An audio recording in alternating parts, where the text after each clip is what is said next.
Masarap tumambay dati dito. Daming tao rito dati. Ngayon wala na. Kasi tingnan mo naman yung lugar, guys. Kabilang side na lang ang maayos. Pero yung kabilang side, todas na. Sana mapagtuunan ng pansin ni Mayor to. Kaya butasin niya na dun para mapuntahan naman, mapakinabangan ng tao. Lalo na yung mga senior. Ay nako.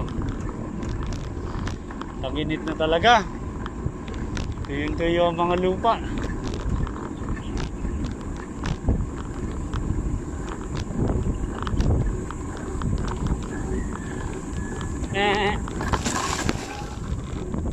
Meh.